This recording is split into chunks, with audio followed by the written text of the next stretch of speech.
যাক বাবা, সব গোছানো হলো। আর কিছু ভুলে যাচ্ছি না তো? ও মা, মা কখন যাব মা বাড়ি? কাল সকাল সকাল যাব। জামাই ষষ্ঠী তো কালকেই। আমি কিন্তু নতুন জামা পরে যাব। আর আমরা ওইখানে গিয়ে কত কি খাবো। মামা বাড়িতে গিয়ে আমি বলবো দিদাকে ভালো মন্দ খেতে দিতে হবে আমাকে। এই বোন শোন। কি বল? মা বাবা কাল বলছিল তোকে নাকি বাড়িতে রেখে চলে যাবে। ও মা, তোমরা আমাকে রেখে মা বাড়ি চলে যাবে? যে বেশি দুষ্টুমি করবে তাকেই রেখে চলে যাব। মা জানো, আন্টি বলে লিলি এসে গুড গার্ল।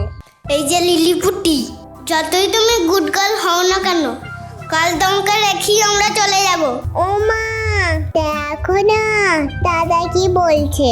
দাঁড়া, ওর হচ্ছে, যাচ্ছি আমি। কাল বাদরটাকে বাড়িতে রেখেই যাব। ও বাড়ি পাহারা দেবে আর আমরা তিনজনে চলে যাব। বেশ হয়েছে, আমাকে নিয়ে যাবি না? দেখ এবার কেমন লাগে। ভালোই তো, আমি একা একা কত কিছু রান্না করে খাবো। কই গো, খাবে এসো।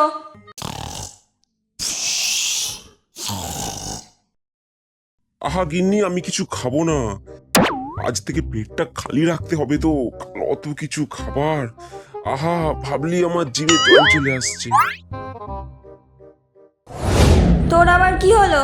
আমিও খাবো না, তাহলে আমি কালকে আর বেশি খেতে পারবো না। তোদের নিয়ে আমি আর পারি না। সব কটা হয়েছে একটা করে হ্যাংলার দল।